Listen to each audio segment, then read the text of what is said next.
হাতে সময় একেবারেই কম থাকলে বাড়তি থাকা চাল ডাল আর মাত্র কয়েকটি উপকরণ দিয়ে এক পাকে দারুণ স্বাদের এই রেসিপিটা বানিয়ে দেখতে পারেন, যা বানানো তো একেবারেই সহজ আর খেতেও ভীষণ ভালো হয়। ছোট থেকে বড় যে কেউ খুবই পছন্দ করবে। নমস্কার, আমি রুমি, আপনাদের সবাইকে আবারও একটা দারুণ স্বাদের রেসিপিতে স্বাগত। প্রথমে একটা প্রেসার কুকারকে গ্যাসের ওভেনের উপরে বসিয়ে দিতে হবে। প্রেসার কুকারের মধ্যে 2 চামচ সর্ষের তেল দিতে হবে। তেলটা গরম করে নেওয়ার পরে এর মধ্যে দিতে হবে 2টো মিডিয়াম সাইজের কুচনো পেঁয়াজ আর দিতে হবে 2 চামচের মতন আদা রসুন বাটা। এখন আমি দিয়ে দিলাম হাফ চামচের মতন জিরে গুঁড়ো, হাফ চামচ ধনে গুঁড়ো, অল্প একটু দিচ্ছি হলুদ গুঁড়ো, চা চামচের 3 ভাগের 1 ভাগ আর হাফ চামচের মতন লঙ্কার গুঁড়ো দিয়ে দিলাম।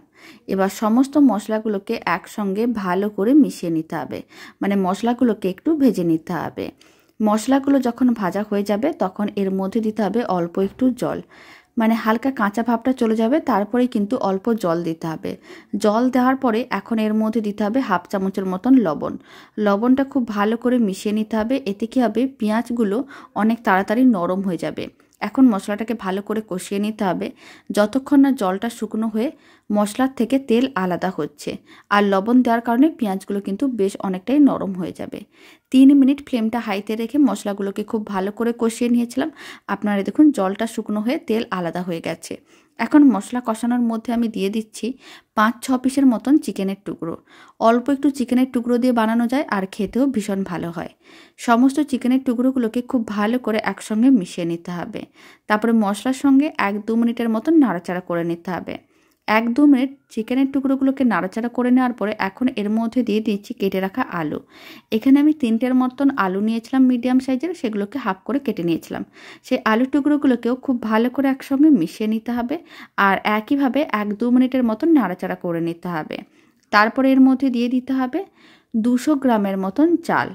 এখানে আমি নিয়েছি গোবিন্দভোগ চাল আর আমি নিয়েছি 100 গ্রাম মুগ ডাল, 100 গ্রাম মুসুর ডাল, মানে 200 গ্রামের মতন ডাল নিয়েছিলাম, একসঙ্গে ভালো করে জলে ধুয়ে রেখেছিলাম, সেটা দিয়ে দিলাম। স্বাদ অনুযায়ী লবণ, চিনি আর দিতে হবে এখানে অল্প একটু গরম মশলার গুঁড়ো। 1 চামচের মতন ঘি দিতে হবে আর দিতে হবে 3টে কাঁচা লঙ্কা ঝালের জন্য। লঙ্কার পরিমাণটা কম বা বেশি করতে পারেন। আর এখানে কিন্তু আমি মুগ ডাল মুসুর ডাল দুটোই দিয়েছি, এতে খেতে ভালো লাগে। আর চালটা আমি গোবিন্দভোগ চাল নিয়েছি, তবে আপনারা চাইলে যে কোনো ধরনের চাল নিতে পারেন। সমস্ত কিছু একসঙ্গে খুব ভালো করে মিশিয়ে নিতে হবে আর এইভাবে 1-2 মিনিটের মতন নাড়াচাড়া করে নিতে হবে। 1-2 মিনিট এইভাবে একটু নাড়াচাড়া করে নেওয়ার পরে এখন এর মধ্যে দিয়ে দিচ্ছি বেশ কিছুটা পরিমাণ জল, যাতে সমস্ত কিছু ডুবে যায় এরকমই জল দিতে হবে। এবার জলটাও খুব ভালো করে একসঙ্গে মিশিয়ে নিতে হবে। খুব ভালো করে মিশিয়ে নেওয়ার পরে প্রেসার কুকারের ঢাকনাটা বন্ধ করে দিতে হবে। ঢাকনা বন্ধ করে 3টে সিটি দিয়ে দিতে হবে। তাহলেই রেডি হয়ে যাবে দারুণ স্বাদের এই এক প্যাকেট রেসিপি, যা খুবই কম সময়ের মধ্যে রেডি হয়ে যায় আর খেতেও ভীষণ ভালো হয়। ছোট থেকে বড় যে কেউ খুবই পছন্দ করবে। 3টে সিটি দেওয়ার পরে এবার আমি ঢাকনাটা খুলে নিলাম। সমস্ত কিছুই খুব ভালো করে সেদ্ধ হয়ে গেছে। এবার এইভাবে একটু উল্টে পাল্টে নিতে হবে আর সমস্ত কিছু সেদ্ধ হয়েছে কিনা তার জন্য এইভাবে একটা আলু কেটে দেখে নিতে হবে। এবার আমি প্লেটে সার্ভ করে নিচ্ছি। দারুণ স্বাদের চিকেন খিচুড়িটা একেবারেই রেডি। এইভাবে রেসিপিটা বাড়িতে বানিয়ে দেখতে পারেন। ছোট থেকে বড় যে কেউ খুবই পছন্দ করবে আর বানানোর জন্য খুব বেশি সময় বা উপকরণেরও প্রয়োজন পড়বে না।